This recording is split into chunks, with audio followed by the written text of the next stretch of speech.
All right. Guys, I've been to the mountaintop, and I got something to say, all right? I'm unveiling the new long-term profit goal. Are you guys ready for this? Drum roll, please. This is going to blow your mind, okay? This is what we're going to do. This is good. $30 million?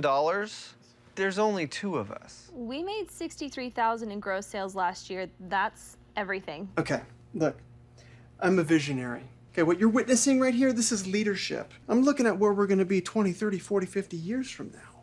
Did Henry Fonda, when he invented the Model T, were they sitting around going, how are we going to build this car? No, okay, they got their hands dirty, they grabbed the bull by the horns, and then they killed it. Okay, so what's the plan? Step one, okay, we're going to maximize efficiency. Number two, write this down. Number two,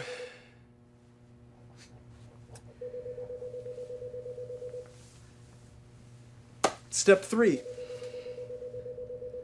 emulsification.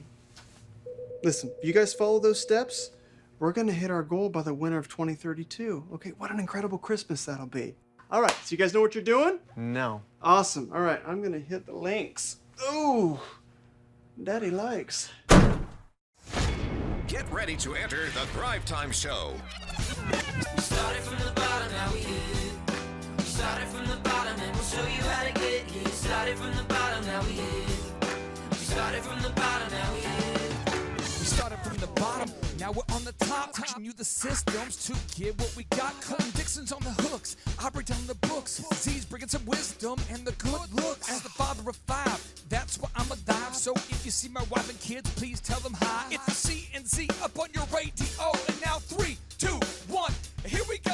We started from the bottom, now we here. We started from the bottom and we'll show you how to get here. Yeah. One of the biggest things we picked up when we picked up the Thrive 15 team was an entire team. You want an SEO guy that knows things about search engine optimization? Got it. You got a website guy that's built big websites like Garth Brooks' website? Awesome, we have it. He's coming in. If I had to pay for that on my own, outside of Thrive 15, there's just no way. For us, one of our most immediate needs when I got connected with Clay was technology. We had a website, but I had a website in Tulsa. Our other partner had a website in Colorado. They did everything from doing a drone video where they flew over all of our markets with a drone. They integrated that into our site. They built every single thing that I think of, they do. We do a podcast. If I was gonna produce my own podcast, there's no, I mean, that alone, just that alone would be what I pay Thrive, just for that. But then if you add the fact that I've got, if I need a business card design, if I need a website build, if I need this, if I need that, I know what I would pay for that. If I had to go a la carte, I feel guilty sometimes, like I don't probably write a big enough check for the value that I get. I think there's a lot of entrepreneurs that have ideas what they want to do with their business and how they want to grow and what market they want to be in and how they can increase production and do all this. But it's not about having 4,000 ideas. It's about having 12 and executing them 4,000 times. That's the trick, in my opinion, and that's where Thrive's value comes in. I feel like I have my own staff, my own, like, I don't know, 20-person team that when I need something, I just go to them and it happens. On today's edition of the Thrive Time Show, I'm going to teach you how to effectively lead a staff meeting. So many entrepreneurs that I meet at our in-person workshops and that I personally coach tell me that they struggle to lead their staff meetings. And so I'm going to walk you through on today's broadcast or podcast on how to lead a staff meeting. So let me just tell you what we're doing during this audio, because today's show features live audio of me actually leading a staff meeting for one of my companies called Elephant in the Room. It's a haircut chain for men's grooming. It's a men's grooming lounge, kind of like a country club for men's hair. So the first thing you want to do is you want to go over the wins. You want to celebrate the wins, great things that happened that week in the business. Second thing you want to go over is you want to go over your key performance indicators, your tracking sheet. You want to look at all your stats, all your statistics, and you want to make sure that the people on your team are actually knocking out all of their action items. You want to make sure that all of the numbers, all the metrics are being checked and being followed properly so that your business is not drifting. You want to make sure that the team is actually following the tracking sheet, that all the key performance indicators are being knocked out. The third aspect of the meeting is you want to follow up on everything that was supposed to be done the week before. So everything that needed to be done, you want to follow up on it. You want to make sure that nothing is drifting, that nothing is allowed to drift without aim or purpose, that things are actually being done, that the things you discussed in last week's meeting, the action items that you assigned in last week's meeting, you want to make sure that those action items actually got done. Then the next thing you want to do is you want to provide training. It's a core training for your staff on how to do their jobs more effectively, with better accuracy, with more efficiency, more profitably, how to add more value for your customers, how to wow your customers, how to make the product or service better. That's what you want to do. And then you want to end the meeting, because you don't want to have death by meeting. A lot of businesses get stuck in endless meetings. So without any further ado, you're going to hear audio of me actually leading an actual staff meeting for one of my actual companies, managing real people, where we have thousands and thousands of customers and real employees, 47 actual real employees who work at this real business. So here we go. That's great. Yep. Okay. What else? And 2 walk-ins, 1 DuckDuckGo, 1 free cut card, Yeah. 42 outbounds. I have a question. How many people in this room use DuckDuckGo ever? You do, because you know what's going on. Yeah. Okay. Yes. I used DuckDuckGo for a while, and I changed to But there's Opera. very few use change to what? Opera's better operating system that's even more secure. Opera? Opera, yeah. Who made that? No idea. Okay. But it's more secure. It always has a VPN on it. Probably is tracking, but yeah. By show of hands, how many people here use DuckDuckGo? You do? Stuff when I was doing videos. Okay. It's pretty wild. Use Bing? Okay, keep going. 42 outbounds booked, 20 memberships sold, 0 deluxe beer memberships sold, 3,217 members, 385 paid non-member cuts, 15 reviews gathered, 2,165 downtown reviews. Now, Noelle and Lily, your job is to make sure that membership number goes up. So there's all this other stuff happening, but that number needs to go up. So how do you do that? And that's how you would define success. So if you had a good week, we went up. So what am I saying? If we have any downtime at all, any downtime at all, you'd want to call 90-day outbounds. Hey, we haven't seen you for 90 days, and by the way, we have a special where since we haven't seen you for 90 days, your haircut would be how much? $8. Would you like to get today or this week or what? And then, oh yeah. And every time you do one of those, you make how much? $4. Right. And I'm not attacking you, I'm just pointing out things that won't pay you. Talking to the person next to you will never pay you, unless they're going to pay you. Now, again, how much do you get for an outbound again? What's it? 4 for the standard, 10 for the lux. Yeah. So, if the person next to you wants to give you $10, that's a deal. But we just want to be like on the phone, just pounding that, because there's 2 things, and then Carly, feel free to give me an amen or a correction or update on this. But Carly's in the store, and you're going to be, I'd say you're pre-booked for probably 95% of your time. Is that accurate? Yes. So you don't have a whole lot of downtime. No. And the few times that I'll spot check the cameras, I always see her busy. When she's not busy, I see you a lot of times sweep. Who works with Carly? Do you guys see her do this? Am I making things up? Or like if somebody shows up for a haircut, but they're on the books, I see Carly get those people in. Who does that downtown? Amanda? Okay, and who does that in Broken Arrow? Yeah, but I'm saying that's how it should work. So you're on the phone pounding outbound 90-day calls, and if you ever have any downtime at all, like a nervous tick, you're like, I'm going to call 90-day outbounds. And if the person next to you is not, say something motivational like, call 90-day outbounds. And you just keep doing it over and over and over, and that's what makes it work. So like for the Reawakened Tour as an example, JT, who you guys will get to know more over time, but he currently lives in Nashville, but he lived in Tulsa and worked with me for a while. Every single event we would do, if we had 4,000 tickets we sold, he would always sell like 2,100 of those 4,000 tickets.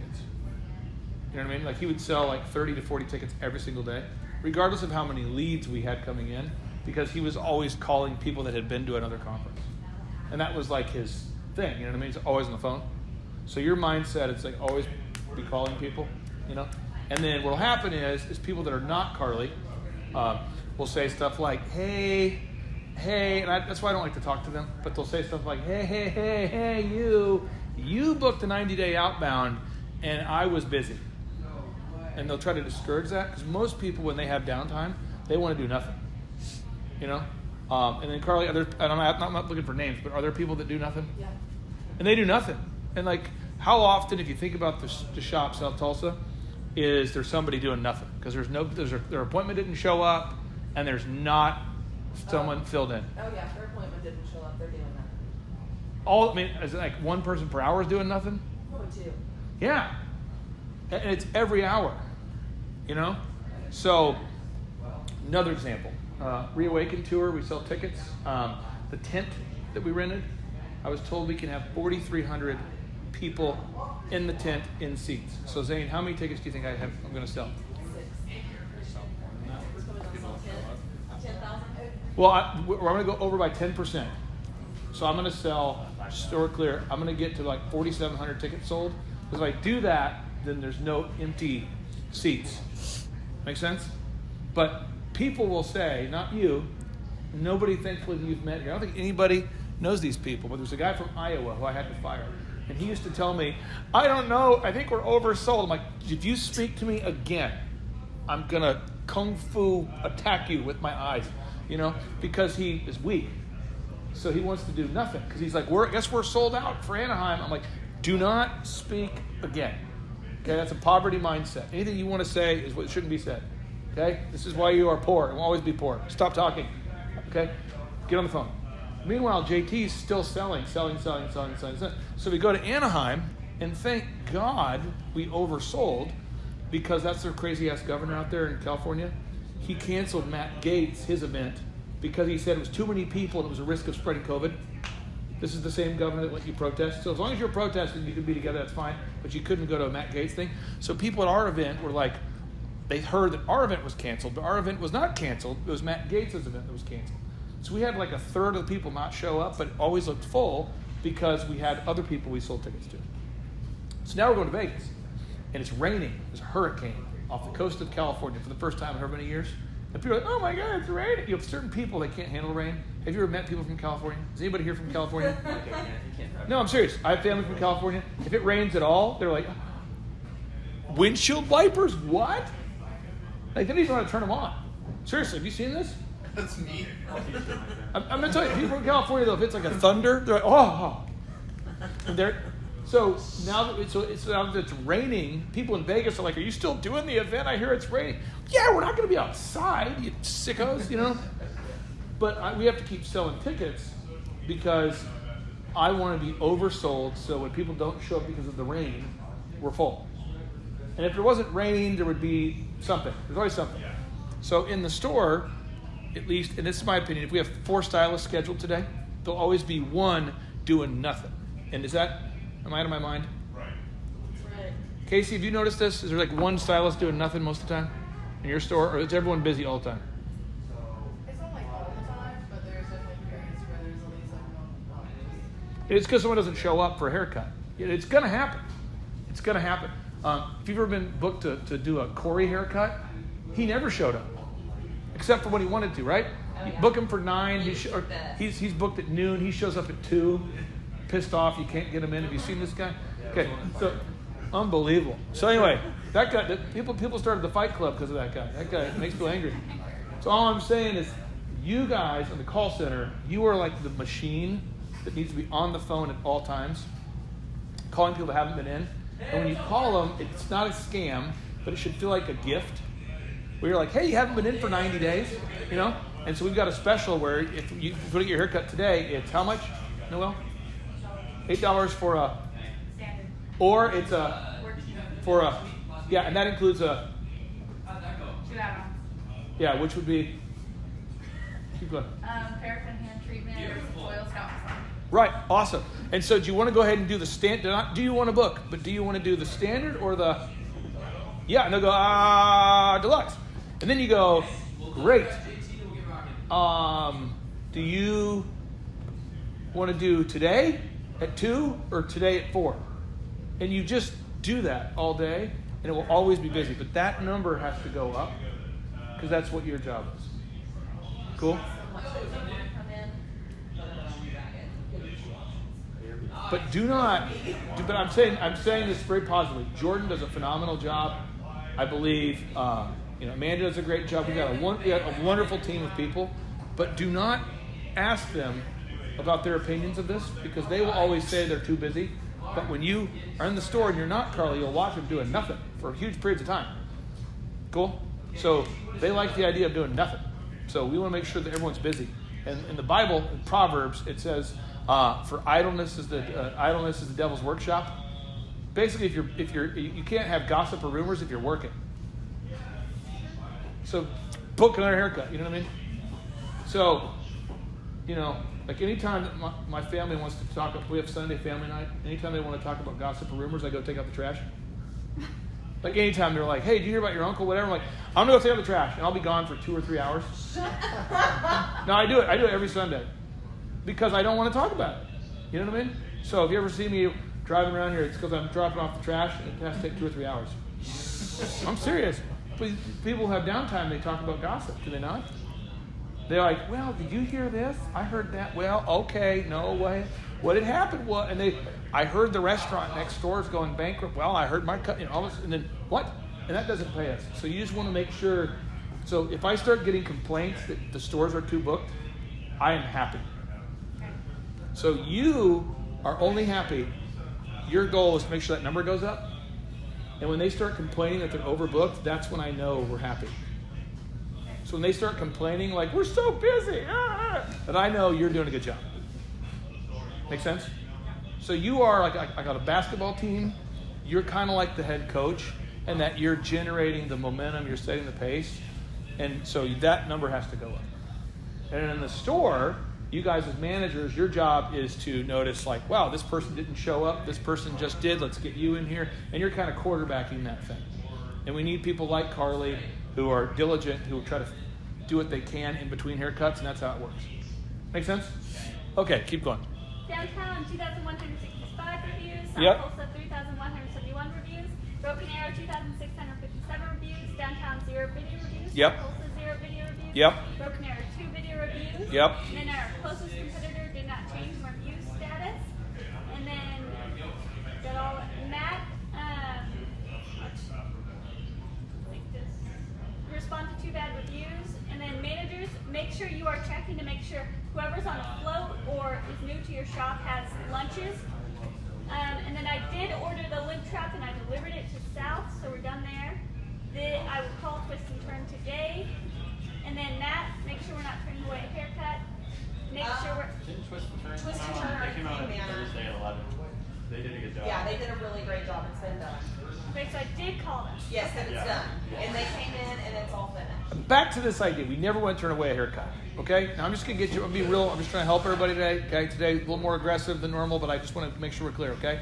So if the other day I took my wife out to dinner, and we were going to go to the steakhouse. What's the steakhouse here by the highway? Highway 75? What's that steakhouse? Steakhouse? Right there by Highway 75. Texas Roadhouse. We're going to Texas Roadhouse. Hey, Rachel, if you go out to dinner, this isn't a judgment thing, I'm just wanting to know. If you go eat somewhere, what's the maximum threshold with which you will wait before you say, I'm going somewhere else? Like if you go to a restaurant and you say, hey, how long's the wait? And they say what? What's the number you tap out at? Really? Okay. Wow. Okay, now Carly, what about you? What's the number? 30. Casey, what's your number? Depends on what it is, but 45 is. Wow. John, what's yours? It depends on what it is. John, what's yours? 10 minutes. Okay. Young? Yeah. Now, real quick, I'm just giving you examples. This is real stuff. These are real examples. I'm trying to help you guys to make a profound life change moment today, okay? Because, again, that number has to go up, okay?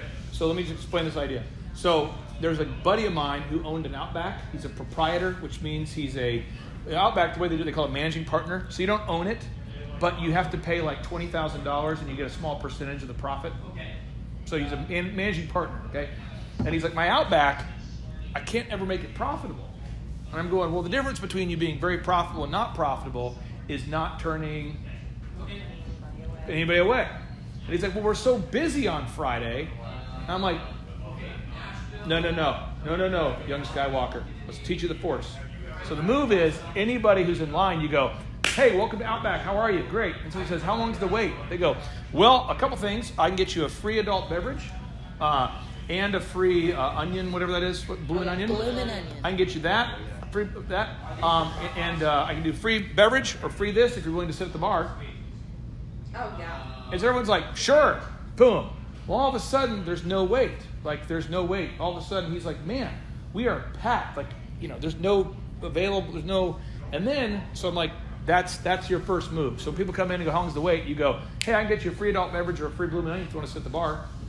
And so people that wouldn't sit at the bar are like, yeah, I'll do it. Boom. So now you got that whole section filled. Well, now it's really full. And he's like, what else do I do? I'm like, don't turn people away. So if somebody says, how long's the wait? You go, well, I can get you a free adult beverage and a free Bloomin' Onion if you're willing to wait. It'll be about 15 to 20 minutes. You know?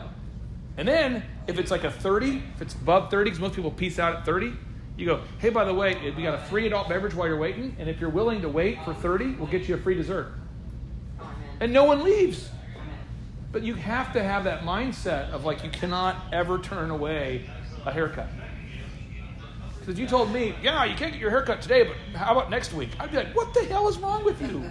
No. You know what I mean? So, because people, when they have the thought they want to get their haircut, it's usually because they're going, holy crap, I've got a job interview tomorrow. I've got a date tonight. I'm going to church. It's Thanksgiving coming up. And they want to do it now. They don't want to do it later. Does that make sense? We're on the same page? Okay, keep going. All right. Averaging 200 outbound calls per shift and 5 outbounds booked. Platinum test, have they put on both BA and South? Change the review thing to Noel and Lily.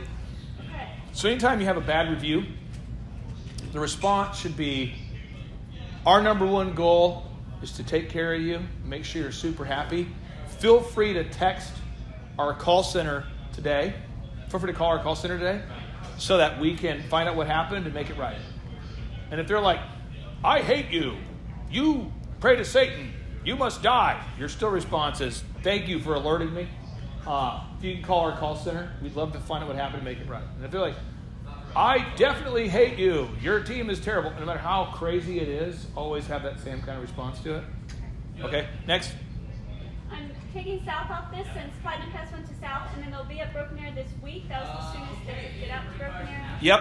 And then, the weird smell is fixed. Yes. Hallelujah. Okay. Hallelujah. We're discussing this. And then We we'll want to wait. follow up with Jacob as far as maintenance, because apparently it wasn't supposed to be inside for a long period of time, is what he was telling me. Yeah, He said they're he waiting for Paul to get back from hunting care and all that stuff. Beautiful. But it doesn't smell bad now. No, he did a great job. Great. Awesome. Next. And then we're waiting on a Oh, part. but they already did it. They did it on last Okay, night. so done. And then if a client, so on this, I'd say yes, go ahead and give them the deluxe first, because you're blowing them away by over delivering. So if they've been, once they turn 13, get them in for the deluxe first. Yeah. Because obviously they've been coming in, so you're gonna get them for membership, and it's not worth fighting because you're gonna lose more people than gain. Yeah. All right, I did buy the bench. It looks good. It looks really good. Photo.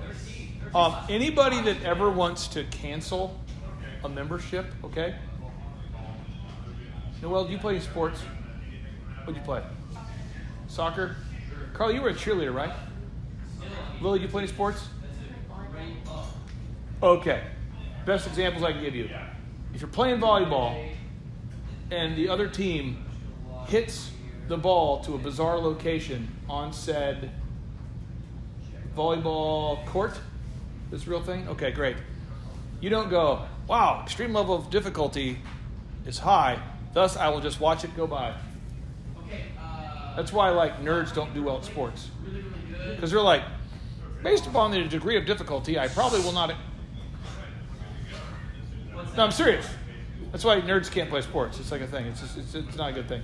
So as they look at, so I played basketball. I was pretty good at that. But basketball, if like you see a guy going to dunk, and you're me, my civic duty is I got 5 fouls. I'm gonna use all of them. No one's dunking, so I'm gonna hit him, get my first technical, but no one dunks. No, I'm serious. These are rules, because it's a demoralizing thing to get dunked on, so you just don't let it happen. So you do that, but you don't like overanalyze. Like, I wonder if I physically attack a person who's 6'8", what will happen? You just do it. So when you're on the phone with someone, they want to cancel. Your immediate response is, how can I save this situation? Like, how can I find the problem and solve it? Not just mindlessly go, okay. So if they're like, hey, I want to cancel, you would say, well, tell me, what's your main concern? And they'll say whatever and go, well, I really would love to keep you as a member. What can we do to keep you as a member? And then you want to find that out. Because usually what happens is there's 3 reasons why people cancel memberships. 1 is that they're pissed off at a stylist. 2, they're pissed off at a stylist. Or 3, they're pissed off at a stylist. But most people are passive aggressive. So like most people, like if I have a problem with Zane, which I don't, but if I did, I would tell you directly. But most people don't operate that way. They'll go, you see guys, there's people in this meeting that are not doing well. And I would just list off all the things that pertain just to you. I'm like, certain people were late. And we all know I'm talking about a specific person, but I speak in generalities so as to not bother people. But that's not how I roll. I like to tell people directly, hey, here's the problem. We fix the problem. So that way everyone knows where we stand. It's all good.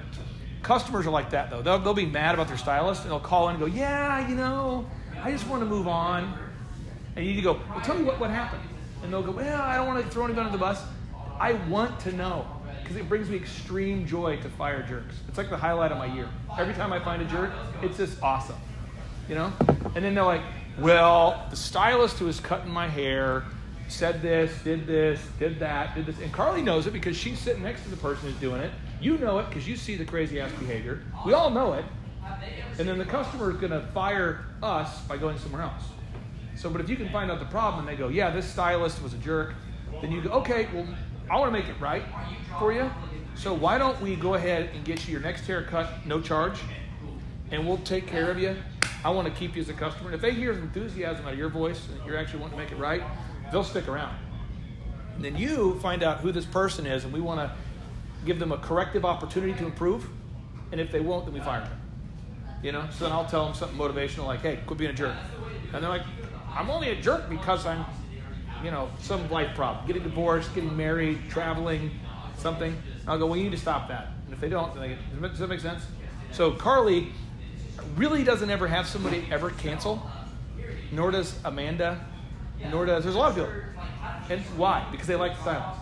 If they don't like the stylist, they will cancel, and they'll come up with they'll always say, like, I'm traveling, I'm moving, my sister, the weather, I found a different place, my wife's going to cut my hair, I moved, I got a new job, the economy, all things that don't relate to the fact that they're pissed at their stylist. So then you'd go, is there anything else? And they go, yeah, your stylist really pissed me off. And you want to find that. Cool. All right, next. All right, so the upholstery people are coming September 15th. Nice. And then they'll do one chair at a time, and they'll take them Saturday when we close and bring them back Monday before we open. Nice. And then Zane is doing a good job of sending me a photo of the flags and the oak blocks. Nice. John, sweeping out the front daily. And then Young is sending me photos of the flags and oak blocks. Good job. Devin, how are we doing on listing reasons why people are not buying memberships? Good. Okay. And then all managers set up unlimited charge after the 15th for the next month. Let stylists know when they receive a redo and text Carly and Nana. And then selling flat bill hats at 27, selling mesh caps at 25. And then giving away a free book or t-shirt whenever you pitch the membership. Did everybody do their drop-offs this week? Jordan. And connect with their... Jordan here? Okay, all right, keep going. Connect with their team this week. Yep. And here are all the ways you can get paid. And then Devin, here are the upload notes. Did everybody send their content to Devin? Rachel. No, you didn't get your pictures? Okay. Then, yeah, everyone else. You want to get pictures every week, and those go up on the Google map, okay? And then we want to be getting reviews, Google reviews, video reviews, and photos. Cool. All right, next. All right, and then Matt, are we at 46 employees? Yes. Okay, and then we need to make sure we're steering to the rear. Can we do products for the training today? Yes. Okay. All right, products. And then schools are coming back in session, so I can start going to them again. And then we did membership training this morning, and then everybody's numbers are up to date on the sheet. I did buy tax credits for South, downtown and Broken Arrow. Okay, I did drop offs last week. I'll do that again this week. And then all of the demos that came in last week were not good fits. All of them? They couldn't cut hair. That's a challenge. And one of them kept arguing with me about the fact that she couldn't cut hair. She was arguing with you that she could cut hair? Yes. Who was this? Pam. Pam? So she went to Broken Arrow, and Jordan gave her a no, and when I called her to tell her the no, she goes, well, she said I could do a haircut other than a bald fade. I was like, you're always welcome to reapply in the future. She goes, okay, can I reapply today? I'm like, Do we know this person? Is she bizarre? Is it weird? What happened? She cut my hair. I asked for a half to see what she did, like a 1.5 to 2. So she didn't really, she doesn't listen very well. And then a guy called the call center and was extremely upset about the haircut she gave. Yeah, he called, I talked to him, he said that he wanted a fade and she just did the sides all the way up like the same thing. Okay. It seemed to be a common routine. Okay, that's good. Yeah. Maybe she worked in the military before. Military haircut. Military haircut. What do you want? Okay. And I did update the reviews. Yep. Right there, and then make sure we're hammering the Facebook recommendations. Yep. Getting one video review per day. Yep. Enforcing the dress code. Yep. Next week is payroll, so make sure you have all your payroll done this coming weekend. And then, what is the item of the month, guys? Oh. We're about to find out. One day we'll find out. Conditioner. All right. And then Clay, here's the bench. Looks like a good bench. Good The new bench. We bought. Solid bench, sturdy. Solid, sturdy bench. That's great. Okay, that's it. Cool? 3, 2, 1, move. You have questions? America's #1 business coach has answers. It's your Broda from Minnesota. Here's another edition of Ask Clay Anything on the Thrive Time Business Coach Radio Show.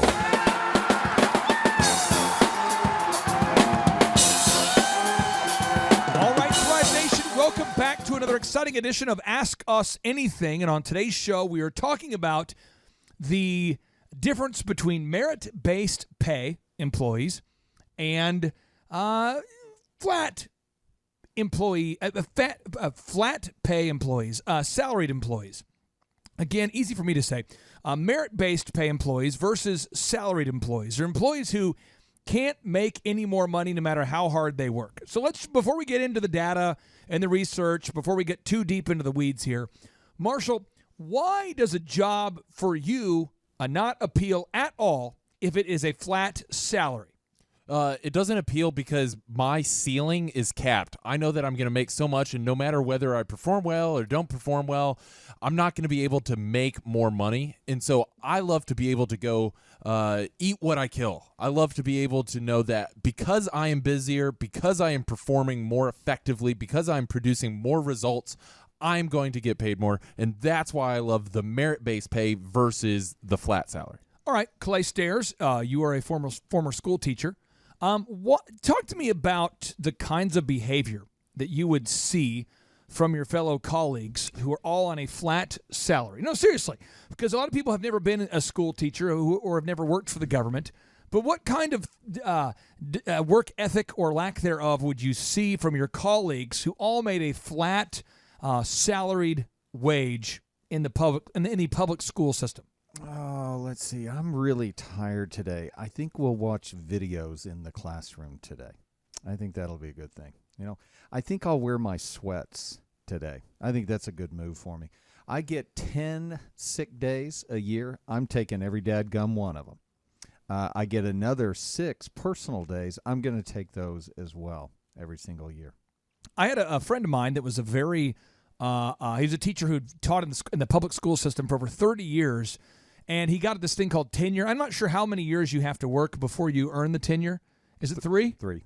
And so basically, unless he sexually or physically assaulted a kid, he's good to go. Yeah. And they had this thing called personal days. I'm not sure if you're familiar with that. Oh, yeah. But it's where you could call in and your employer was not allowed to ask why. Yes. I remember this. And he would call in. At that point, Clay, I loved it because I was a C player in those days. So let me just tee up what he would do. He DJ'd for us on the weekends, on a Saturday usually. So what happened is, if he would tell me, he's like, dude, here's the deal. Because we were merit-based pay, and the job he had during the day was not merit-based pay. Yeah. Because I was merit-based pay, he would tell me, just so you know, I am not going to be at work Saturday or Sunday. I'm just telling you in advance I'll be out of town. I'm like, okay. But as I got to know this person, he started telling me, I'm calling in my workplace, and I've put you as like a backup employer or my second employer or whatever, and I took a paid personal or whatever this personal day. So I'm going to call in last minute on Thursday and Friday. I'm going to call in last minute on Thursday and Friday. I'm telling you in advance, though, I'm going to be gone Saturday and Sunday. I also have a call in last minute on Monday, so I can string together a long weekend because I'm going to Florida. And I'm like, so you're going to go to Florida on Wednesday, knowing for sure you won't be at work on Thursday, but you're going to call them Thursday morning with a personal issue. He goes, oh, exactly. It's a system. He said, all the teachers do it, man. Yeah. And I'm going, are you serious? Have you seen that scenario unfold, Clay Stairs? Oh, completely. I have, unfortunately, yes. I say, and again, it's not just teachers. I mean, it's just in that salaried world of whether I'm awesome or whether I suck, it doesn't matter. I'm going to get paid the same, so I might as well just be marginal. So again, as we're talking today about flat salaries or just, salaries where you're capped versus a merit-based pay system, the level of performance of the average employee is just dramatic, Marshall. I mean, people who are chasing a carrot, they are just sincerely and much more motivated than the average person who, no matter how hard they work, they make the same amount of money. And there's a book called The Service Profit Chain that's written about this concept. And the service profit chain essentially establishes relationships between profitability, customer loyalty, employee satisfaction, loyalty, and productivity. But Marshall, you've read the book. You've broken down the service profit chain. Why does merit-based pay dramatically impact the performance of the average employee? Okay, so merit-based pay is so crucial because at the service profit chain core, that's what drives it. So they find, okay, we understand that we need to increase customer loyalty. Well, what drives customer loyalty? What they found in the Harvard Business Review is that customer satisfaction, that's what drives it. So they're like, okay, how do we drive customer satisfaction? Well, what they found is employee satisfaction. And at the core of employee satisfaction are things like merit-based pay. They know I can make more if I produce more, and my employer is going to engage with me. They're going to train me. They're going to help me become better, and therefore help me make more money. That's really cool. And so that's why merit-based pay in the Harvard Business Review, this is one of my favorite topics. If it's okay, I would like to just tee up some ample examples, and we'll go to Quick Trip first. The convenience store industry, the gas stations. For those of you listening in different parts of the country where you cannot find a Quick Trip convenience store, there are billions and billions of dollars generated every year by Quick Trip. They are a very successful company. Just Google search Quick Trip convenience stores to learn more. Marshall, contrast your experience as a customer going into a Shell gas station versus a Quick Trip gas station. Going into a Quick Trip merit-based pay culture versus a Shell flat rate, salary-based culture. Talk to me about the difference between merit-based pay, Quick Trip versus salary, let's pay as little as possible, Shell. I have a confession to make, and it was one of the low moments of my life. But last week, I was like, I'm looking around for a Quick Trip to pull over, maybe use the restroom, get some gas, get something to get something to drink on the way to the show or something. So I just pulled over in a local gas station. I'm like, hey, it can't possibly be bad. And I assure you, there's like open standing water back there. There's like gas tanks. I'm like, Oh my gosh!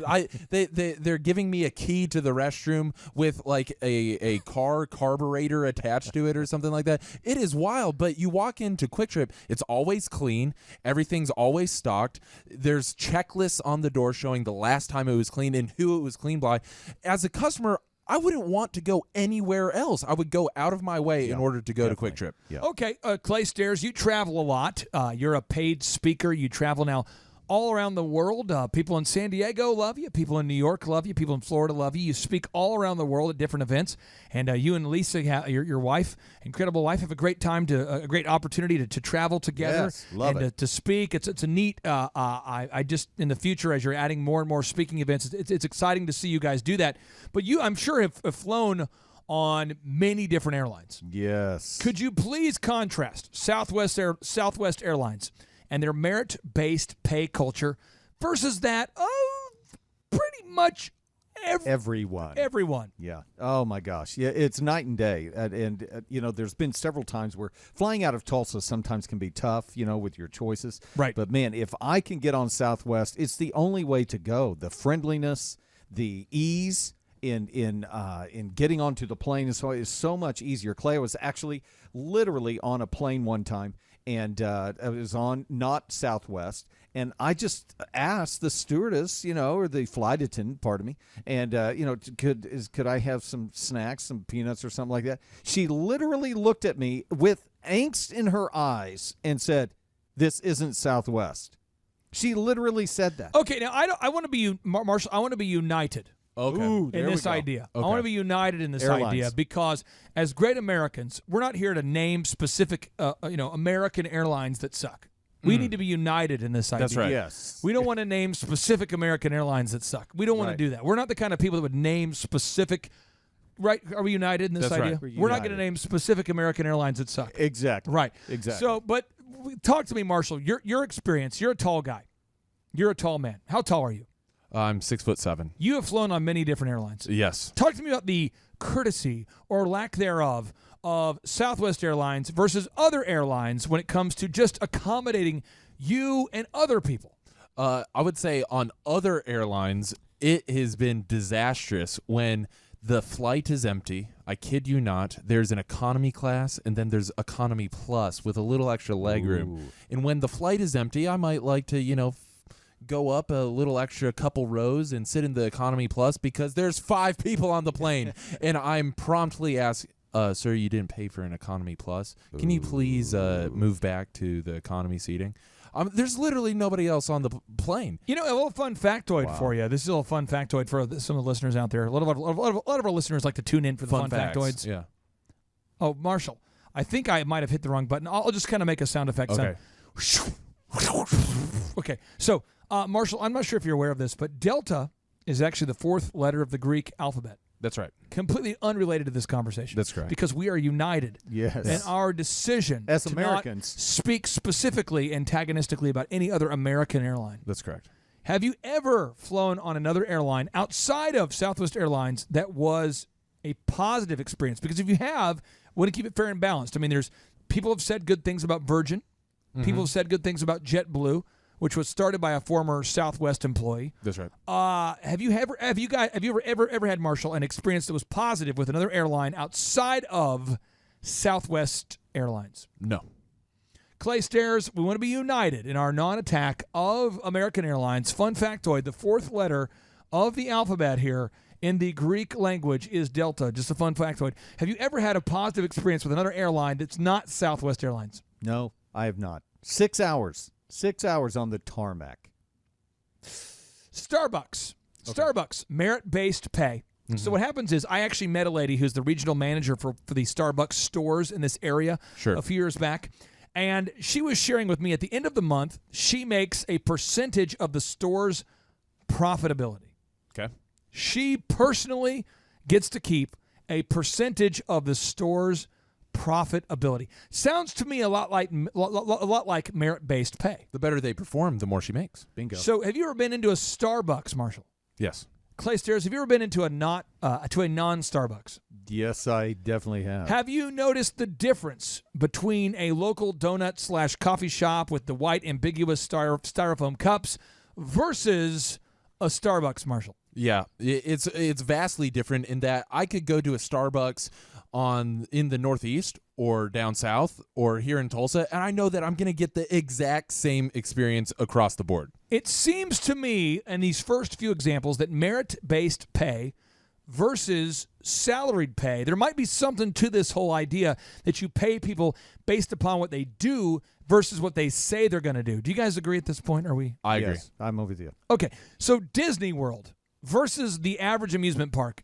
Have you ever been, Clay Stairs, to a Bells amusement park in Tulsa, Oklahoma? Yes. Do you remember Bells? I remember Bells. Marshall, do you remember Bells? Phantasmagoria. Oh, thank you very much. Do you guys remember you could actually bring a Pepsi can? No.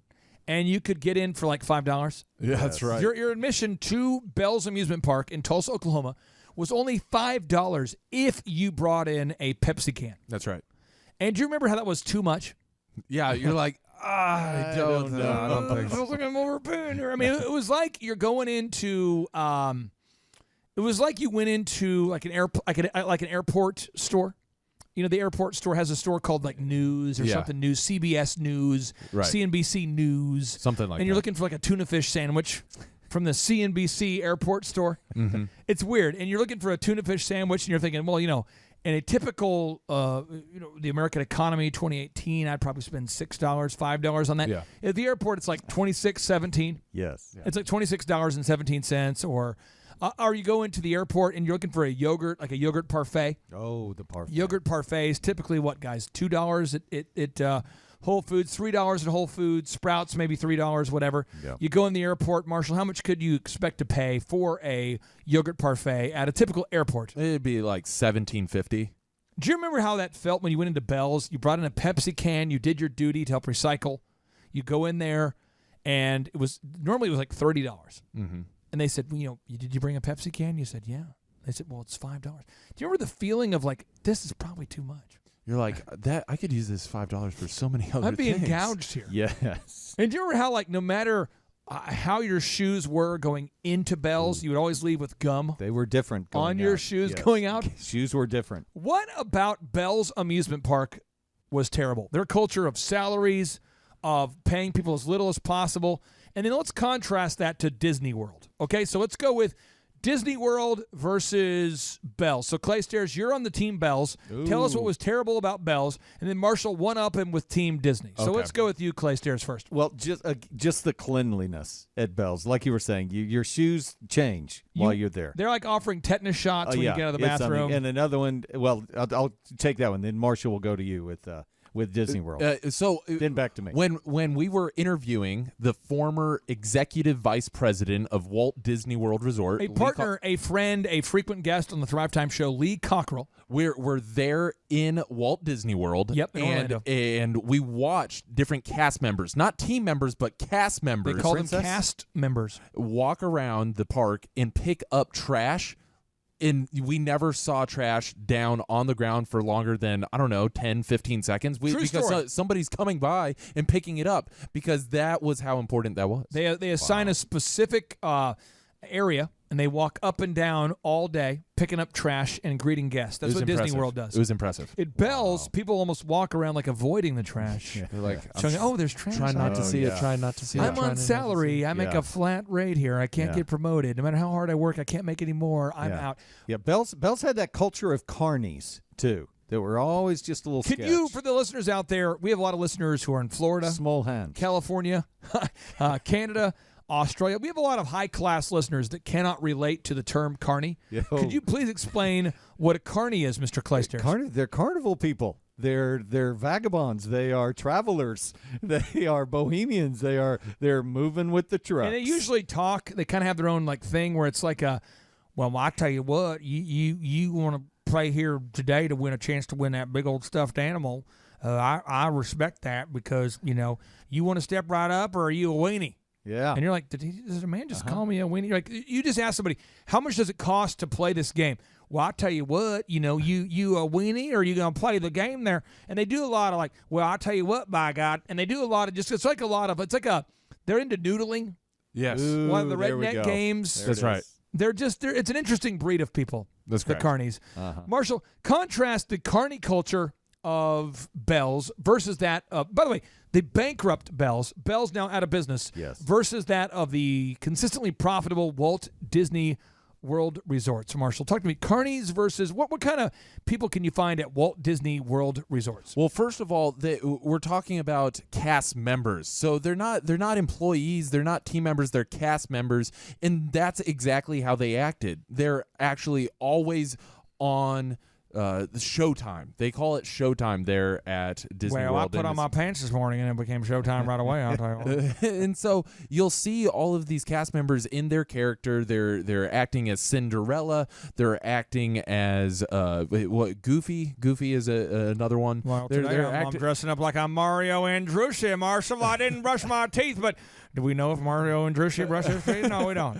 And so you'll see that regardless of what's going on in whatever the cast member's life, how they feel, they're acting the entire time that they're out in front of their guests, because this is supposed to be the happiest place in the world, and hey, you can't Marshall, have real that. quick here. At Bell's, a lot of people are into that fancy Bluetooth technology. At Bell's, we're offering brown tooth technology, Marshall. You know what I'm saying? No, you can't have that. No, that's not a thing. No, but that's not a move. I want to make sure you get this. That Bell's, those of you who have not been to Bell's, it was unbelievable how low the quality standard was. And for years, Tulsa was forced to go to Bell's as its only entertainment option. Now we go to Chick-fil-A. Yes. Clay Stairs. Have you ever been to a Chick-fil-A? Yesterday. Marshall, have you ever been to a Popeyes? Ooh. Yeah. Have you been to a Chick-fil-A, Cluster? I have been to a Chick-fil-A. Have you been to a Popeyes, Marshall? Yes, I have. So please contrast. Now, Clay Stairs, you get to be the good guy now. Oh, yeah. Talk to me about the merit-based pay culture of Chick-fil-A, where they pay people based upon results and not based upon intentions, versus that of Popeyes. No offense to Popeyes. We're just talking about facts. When I say with all due respect and no offense, henceforth I can say whatever I want. So, Clay Stairs, Chick-fil-A, why do people line up and form a line around the building for Chick-fil-A? Well, number one, I'll go first here, Marshall. Number one, my pleasure. My pleasure. Just the courtesy and the kindness of the people behind the counters. And they're like 16, 17, 18 years old.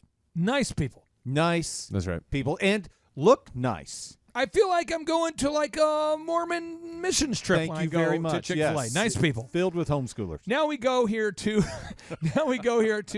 Popeyes. Or Marshall, have you been to Popeyes? Yeah. Objectively, I've do you never like been the to chicken? I don't like it more than Chick-fil-A.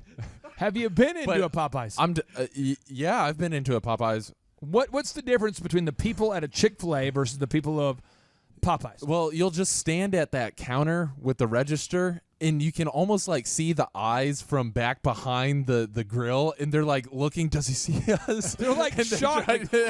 We have a customer coming in today. What do we do? I wasn't prepared for I this. wasn't prepared for what is going on. But that's how it feels like with Chick-fil-A. When you walk in, they're greeting you and acknowledging your presence immediately. But at Popeyes, they're like, I'm here. You almost want to yell, shout ding, through the ding. store. Yeah. Guys, I'm here. I mean, seriously, when you walk into Popeyes, you want to freak a Popeyes employee out, just go there. They've never seen a customer. Show up. It's amazing how it still exists. Seriously. That's Okay. Now, Chick-fil-A, another good attribute, Clay Stairs, of Chick-fil-A. Think about Chick-fil-A. What makes Chick-fil-A so spectacular in your mind? Okay, I'm doing two here. Clean. All right, clean and the music. I'm going there. Clean and the music. Marshall, contrast that to Popeyes. The fluorescent light bulbs that are out, Nice. or worse than that, they're not out, but they're just kind of flickering. Yo. So you feel like you're in an industrial park inside the Popeyes, and you're like, Mr. oh Watusi. gosh, Yeah. and it's eerily quiet Ooh, yeah. late True. at night, and so you're like. Yeah. Can I just get my chicken? Get out of here. Or they got the TV going. They got the TV going. You know, so you got some kind of rando, drama going on. Now, again, Chick-fil-A really does accommodate. As a parent, they accommodate the kids. They always have balloons for the kids, slides for the kids, a nice environment for the kids. My kids want to go there. My kids, kids when they're like 12, when they're 13, they start to develop a filter, but 9, 8, 7, 6, 5. My kids will just say, no filter. They'll say, Dad, we don't want to go to Popeyes. It's terrible. Now, as an adult, you go, this podcast host is mean. He's slanderous. This is a mean person. He's mentioning a company by name and talking about how terrible it is. Yes, because everybody out there knows it. You just don't want to say it. Marshall, talk to me about how Popeyes, accommodates kids. Talk to me about the slides, the balloons for the kids. Talk to me about the Popeyes aura they bring to the table on a daily basis. Okay, I'm not a parent. Clay Stairs, you help me out with this. I've never been to Popeyes. But you help me out with this. Okay, I'm with you. You're going to Popeyes. You're bringing your kids when your kids are little. Yes. Okay? Kids don't touch anything. Dwarf kids. Little kids. Yeah. If they're headed towards the playground, the thought crosses your mind, what did the other kids touch before they touched Exactly. it? True. Do we need to wipe this down? Yeah. But at Chick-fil-A, it's always clean. Everything, it's spotless. Yeah. If you're out there today and you're going, I don't really see the difference between merit-based pay and flat pay, salary pay. Marshall, could you read the notable quotable from Jack Welch here? Jack Welch, the CEO, who famously grew GE by 4,000% during his tenure. Yes. So Jack Welch, he says, if you pick the right people and give them the opportunity to spread their wings and put compensation as a carrier behind it, you almost don't have to manage them. And Clay, I want to one-up you with another quote from my main man, Steve Jobs. In my face. Okay, so this is what Steve Jobs talks about A players, okay?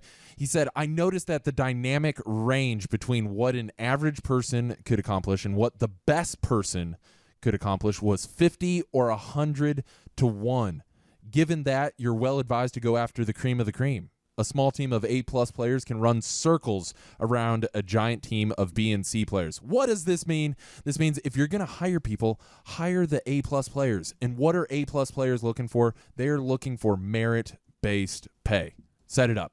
If you're out there today and you're fighting this idea, I want to just give you an example we can all relate to. Everybody knows about this. Marshall, are you aware? Do you watch a lot of NFL? Yeah. Who's your favorite team? The Cleveland Browns, baby. Okay. Mayfield. No, and I will tell you that the Cleveland Browns, objectively, these guys are really turning their organization around. But I want to make sure that we get an example of merit-based pay. The NFL stands for not for long if you don't produce. That's right. Why? Why, Marshall? Why does it stand for not for long if you don't produce? Because they're in the business to win games and sell tickets. Okay, so think about this. The average career of the NFL player is what? Marshall, if you had to guess, the average career length of an NFL player is what? I would say maybe 6 years, 8 years. 3, 4. Really? I'm going 3 or 4. 3.3. Boom! Really? Yeah, 3.3. Now, I want to tell you an example of from my favorite team, the New England Patriots. And I just want to give you an example about why the Patriots can win year after year. They create a team where the vast majority of the income for players can be made via incentives. So, as an example, Rob Gronkowski, who is a All-Pro, future Hall of Fame tight end for the New England Patriots, he has a contract that's very nice, but the guy can earn up to $4 million a year of additional income based upon incentives. And those are like making the Pro Bowl, playing. It's per game he plays. So he has an incentive to play hurt. He has an incentive to play at his best. It's based upon getting to the playoffs, number of catches. There's a lot of incentives. And we'll put a link to Rob Gronkowski's 2018 Patriots incentives. But at the NFL level, and I'm just ripping on myself right now, I definitely do not have the talent and or skill or the will to play in the NFL. I couldn't do it, even if I wanted to. But if let's just say that we were all 6'8" and we were very athletic, Marshall, would you want to play in the NFL if you couldn't earn millions of dollars per year? No, I probably wouldn't. Clay Stairs, I mean, if you were offered an opportunity to play in the NFL, knowing that there's concussions, injuries, a lot of times life-altering. Like I heard an interview the other day with Jerome Bettis. Yeah. Jerome Bettis, the former running back for the Hall of Fame running back for the Steelers. Mm-hmm. And they were asking him about what it's like getting up every day. You know, how are you dealing with retirement? And Right. he goes, every morning is, again, I'm paraphrasing, but he says, every morning is a living hell. Wow. He's like, I just have so much pain, arthritis. It's just, it takes me till about noon just to kind of get my mind right, you know, kind of get, and there's a lot of people in the NFL that have a similar, if you look up, Marshall, put on the show notes, Michael Strahan's hands. Clay Stairs, have you seen Michael Strahan's hands? I don't think I have. Okay, I'm gonna pull it up if you can see it on the screen here. It'll blow your mind. This is Michael Strahan, and this is what an NFL career does to you. Look at his fingers. Oh my! Look at those fingers. Whoa, that's not right. But I'm just saying, like, how many people out there, Marshall, you included, would want to play any sport at all if your fingers were going to be in continual arthritic pain? Wow. For the rest of your life, if you could not earn millions of dollars as a reward. I mean, nobody's going to do it. Would you do it, Clayster? I would do one play, but not two. Okay, so a lot of people, though, would say, I'm not going to play in the NFL, but if there wasn't that kind of merit-based pay. Now, let's dial it down a little bit. How many listeners out there, Mr. Listener, Mrs. Listener listening out there today, I ask you this, would you be willing to care about the profitability of a billion-dollar company like Starbucks if you did not earn a bonus based upon the profitability? I mean, Clay Stairs, if you were the district manager, regional manager for a Starbucks, would you care at all about the profitability if you couldn't make more by essentially living at Starbucks to make it more profitable? No. Marshall, Disney World. You're a manager of Disney World. Would you at all care about the profitability of Disney World if you could not make more money as a result of the success of the team? No, I wouldn't care. Okay. Chick-fil-A. Clay Stairs, if you owned a Chick-fil-A, and no matter how bad or good it did, you made the same amount of money per year, would you care? No, would not. I can say this. If I ran a Quick Trip or Southwest Airlines, I wouldn't care. And maybe you're listening today and you say, well, you're bad people. I think we're honest people. Well, Clay, that goes back to, again, to me as a school teacher, flat pay, and the only way for me to make more money was to teach another year. And I got like a 2.5% increase. There's just no reason to want to do a great job. Yeah. I think if you're out there and you're honest with yourself, you're going to probably not be super motivated to do something unless you can make more money. That's why you started a company. That is why you started a company. You started a company because you wanted to make money based upon the value that you add to the hour and not get paid based upon the hours that you work. So why would you not share the wealth and create a merit-based pay program for your team? Marshall, what's the biggest struggle that clients have, that entrepreneurs have, that business owners have when it comes to implementing merit-based pay? Where do you get the pushback? I don't know how to implement it. I don't know what it should be. I don't know, like, metrics-wise what it should be. Clay Stairs, where do you get the most pushback on how to introduce and implement a merit-based pay program? Oh, yeah, most of the people that when I bring up the topic with our clients, Clay, they don't have any idea what it is. And they think immediately they go to paying employees more money. No, I can't afford that. I can't afford that. That's the pushback that I've had. So if you're out there today and you are struggling with implementing merit-based pay or any other best practice that we teach on the Thrive Time Show, I would encourage you today, book your tickets to our next in-person Thrive Time Show workshop. Because, Marshall, when people have a specific question about how to implement merit-based pay for their specific company, home builders, doctors, dentists, lawyers, chiropractors, what do we do in between the breaks? Well, we have a 45-minute sprint where we're teaching a principle, and then the 15-minute break, we're actually breaking out into small different groups and answering any questions that you have. And then we actually have boards that we'll have up there so that you can write down your questions, and we'll answer all of the questions that you have before you leave. Clay Stairs, if somebody has a question at the workshop, you've seen this, they're going, I just don't know how to implement the merit-based pay. I have a question. What do you see us do? Do we just disregard the question, or how do we handle it? Oh, no, we address it right there. We do. And We answer it to the satisfaction of the person that answered the question. We even stay during lunch. We stay after the workshop. Oh, We've yeah. met people before the workshop. That's why we capped the workshop at 150 people or so. So if you're out there today and you're going, gosh, I want to take my business or life to the next level, I would encourage you to book your tickets to our next in-person Thrive Time Show workshop today. It is irrefutably the world's highest and best. It's the world's best and most reviewed workshop, the world's best and most reviewed business workshop. It's called the Thrive Time Show Workshop. You can book your tickets online today by going to thrivetimeshow.com. That's thrivetimeshow.com. And now, without any further ado, 3, 2, 1, boom!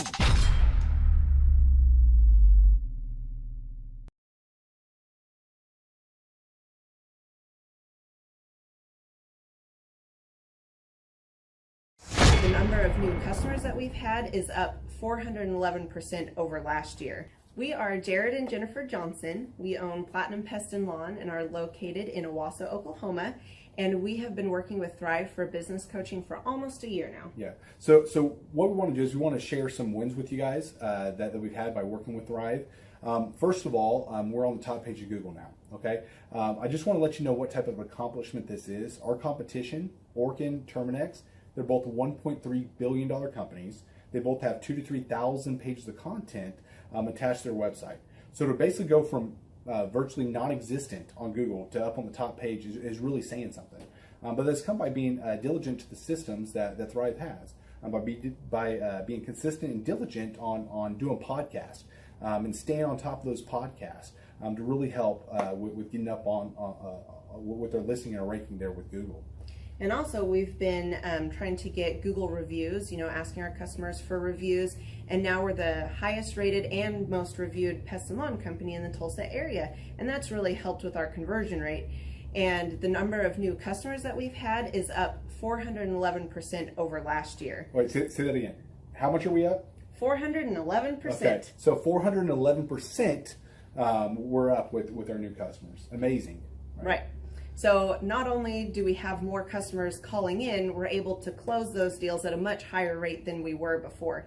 Right now, our closing rate is about 85%, and that's largely due to, first of all, like our Google reviews that we've gotten people really see that our customers are happy, but also we have a script that we follow. And so when customers call in, they get all the information that they need. That script has been refined time and time again. It wasn't a one and done deal. It was a system that we followed with Thrive in the refining process, and that has obviously the 411% shows that system works. Yeah. So here's a big one for you. So last week alone, our booking percentage was 91%. We actually booked more deals, more new customers last year than we did the first 5 months. Or I'm sorry, we booked more deals last week than we did the first 5 months of last year from before we worked with Thrive. So again, we booked more deals last week than the first 5 months of last year. And it's incredible. But the reason why we have that success is by implementing the systems that Thrive has taught us and helped us out with. So. Some of those systems that we've implemented are group interviews. That way we've really been able to come up with a really great team. We've created and implemented checklists. That way everything gets done and it gets done right. It creates accountability. We're able to make sure that everything gets done properly, both out in the field and also in our office. And also doing the podcast, like Jared had mentioned, that has really, really contributed to our success. But that, like I said, the diligence and consistency in doing those and that system has really, really been a big blessing in our lives. And also, it's really shown that we've gotten the success from following those systems. Yeah. So before working with Thrive, we were basically stuck. Really no new growth with our business. And we were in a rut and we didn't know. The last 3 years, our customer base had pretty much stayed the same. We weren't shrinking, but we weren't really growing either. Yeah, and so we didn't really know where to go, what to do, how to get out of this rut that we're in. But Thrive helped us with that. They implemented those systems. They taught us those systems. They taught us the knowledge that we needed in order to succeed. Now it's been a grind. Absolutely, it's been a grind this last year. But we're getting those fruits from that hard work and the diligent effort that we're able to put into it. So again, we were in a rut. Thrive helped us get out of that rut. And if you're thinking about working with Thrive, quit thinking about it and just do it.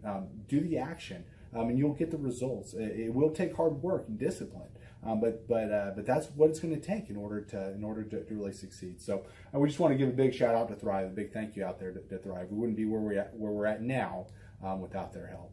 Hi, I'm Dr. Mark Morrow. I'm a pediatric dentist. Through our new digital marketing plan, we have seen a marked increase in the number of new patients that we're seeing every month, year over year.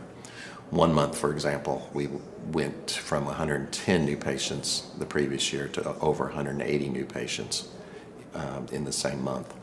And overall, our average is running about 40 to 42% increase month over month, year over year. The group of people required to implement our new digital marketing plan is immense, starting with a business coach, videographers, photographers, web designers. Back when I graduated dental school in 1985, nobody advertised. The only marketing that was ethically allowed in everybody's eyes was mouth-to-mouth marketing. By choosing to use the services, you're choosing to use a proven turnkey marketing and coaching system that will grow your practice and get you the results that you're looking for. I went to the University of Oklahoma College of Dentistry, graduated in 1983, and then I did my pediatric dental residency at Baylor College of Dentistry from 1983 to 1985.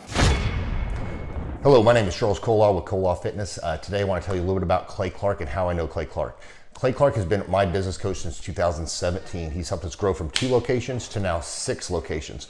We're planning to do 7 locations in 7 years and then franchise. And Clay has done a great job of helping us navigate anything that has to do with like running the business, building the systems, the checklists, the workflows, the audits, how to navigate lease agreements, how to buy property, how to work with brokers and builders. This guy is just amazing. He's this kind of guy has worked in every single industry. He's written books with like Lee Cockrell, head of Disney, with the 40,000 cast members.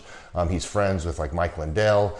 He does Reawaken America tours, where he does these tours all across the country, where 10,000 or more people show up to some of these tours. On the day-to-day, he does anywhere from about 160 companies. He's at the top. He has a team of business coaches, videographers, and graphic designers and web developers, and they run 160 companies every single week. So think of this guy with a team of business coaches running 160 companies. So in the weekly, he's running 160 companies.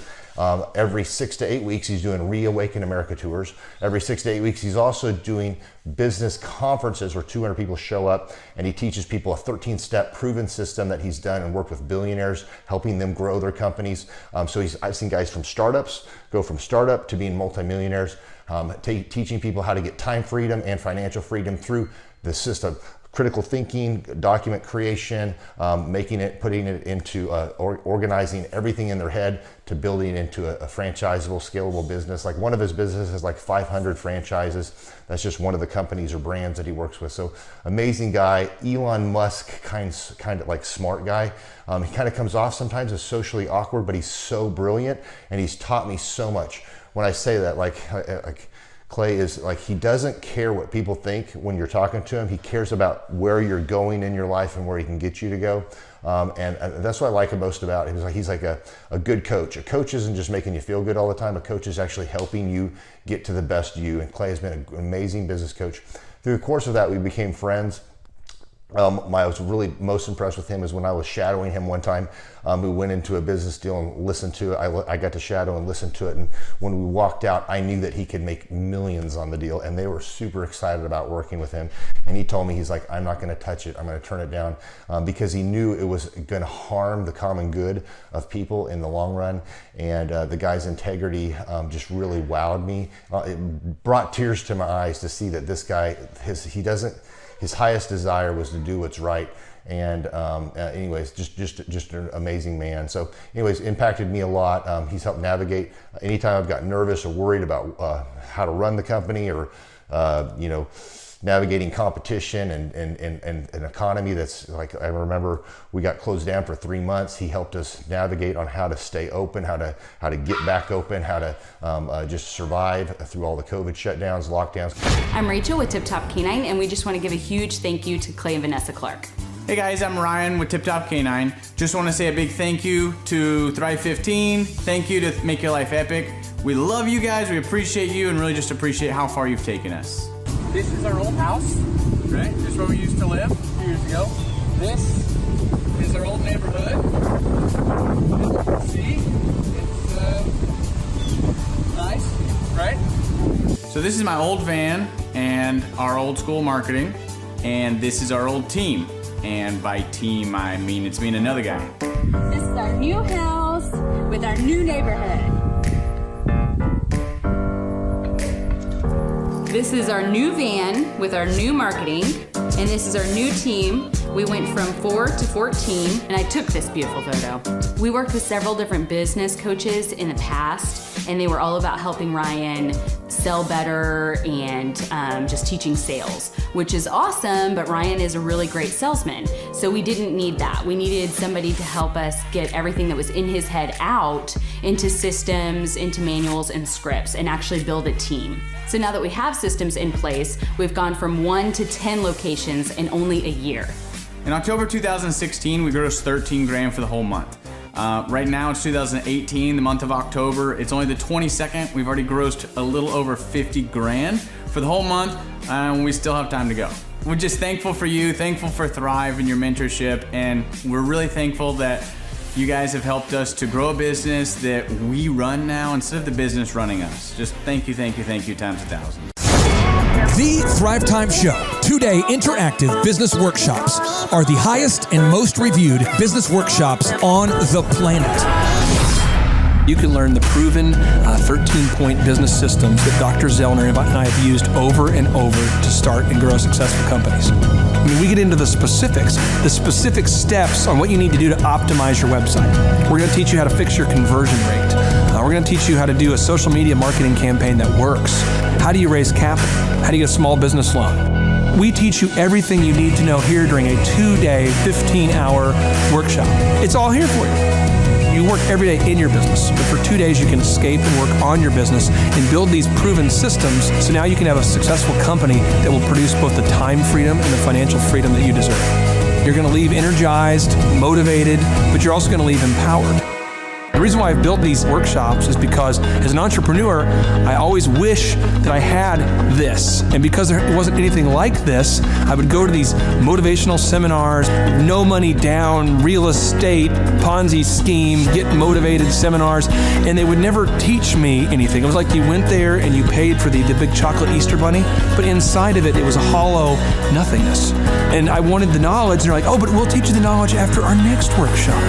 And the great thing is we have nothing to upsell. At every workshop, we teach you what you need to know. There's no one in the back of the room trying to sell you some next big get-rich-quick, walk-on-hot coals product. It's literally, we teach you the brass tacks, the specific stuff that you need to know to learn how to start and grow a business. And I encourage you to not believe what I'm saying, and I want you to Google the Z66 auto auction. I want you to Google elephant in the room. Look at Robert Zellner and Associates. Look them up and say, are they successful because they're geniuses, or are they successful because they have a proven system? When you do that research, you will discover that the same systems that we use in our own business can be used in your business. Come to Tulsa, book a ticket, and I guarantee you it's going to be the best business workshop ever, and we'll even give you your money back if you don't love it. We've built this facility for you, and we're excited to see you. Hey, I'm Ryan Wimpy with Tip Top Canine, and I'm the founder. I'm Rachel Wimpy, and I am a co-founder. So we've been running Tip Top for about the last 14 years, franchising for the last 3-4 years. So someone that'd be a good fit for Tip Top loves dogs, they're high energy, they want to be able to own their own job, but they don't want to worry about, that high failure rate. They want to do that like bowling with bumper lanes. So you give us a call, reach out to us, we'll call you, and then we'll send you an FDD, look over that, read it, fall asleep to it, it's very boring. And then we'll book a discovery day, and you come and you can spend a day or two with us to make sure that you actually like it, make sure training dogs is something that you want to do. So an FDD is a franchise disclosure document. It's a federally regulated document that goes into all the nitty-gritty details of what the franchise agreement entails. So who would be a good fit to buy a Tip Top Canine would be somebody who loves dogs, who wants to work with dogs all day as their profession. You'll make a lot of money, you'll have a lot of fun, it's very rewarding. And who would not be a good fit is a cat person. So the upfront cost for a Tip Top is $43,000. And a lot of people say they're generating doctor money, but on our disclosure, the numbers are anywhere from over $1 million a year in dog training, what our Oklahoma City location did last year, to 25, 35 grand a month. To train and get trained by us for Tip Top Canine, to run your own Tip Top Canine, you would be with us for 6 weeks here in Tulsa, Oklahoma. So we've been married for 7 years. 8 years. 8 years. So if you're watching this video, you're like, hey, maybe I want to be a dog trainer. Hey, that one sounds super amazing. Go to our website, tiptopcanine.com, click on the yellow franchising tab, fill out the form, and Rachel and I will give you a call. Our Oklahoma City location last year, they did over $1 million. He's been running that shop for 3 years. Before, he was a youth pastor with 0 sales experience, 0 dog training experience before he ever met with us. So just call us, come spend a day with us, spend a couple days with us, make sure you like training dogs, and own your own business. Well, the biggest reason to buy a Tip Top Canine is so you own your own job and you own your own future, and you don't hate your life. You get an enjoyable job that brings a lot of income but is really rewarding.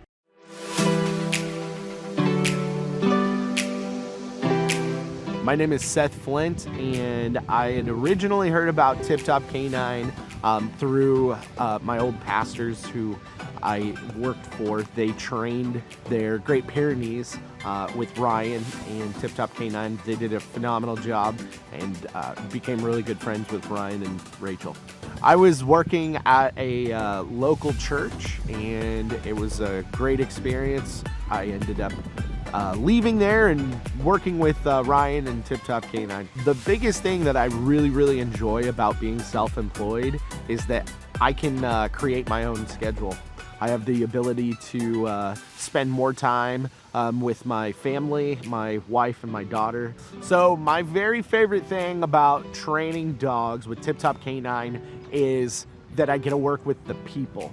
Obviously, I love working with dogs, but it's just so rewarding to be able to train a dog that had serious issues, whether it's behavioral or whatever, and seeing a transformation, taking that dog home, and mom and dad are literally in tears because of how happy they are with the training. If somebody is interested, I'd say don't hesitate. Make sure you like dogs. Make sure that you enjoy working with people, because we're not just dog trainers, we are customer service people that help dogs, and so definitely don't hesitate. Just come in and ask questions. Ask all the questions you have.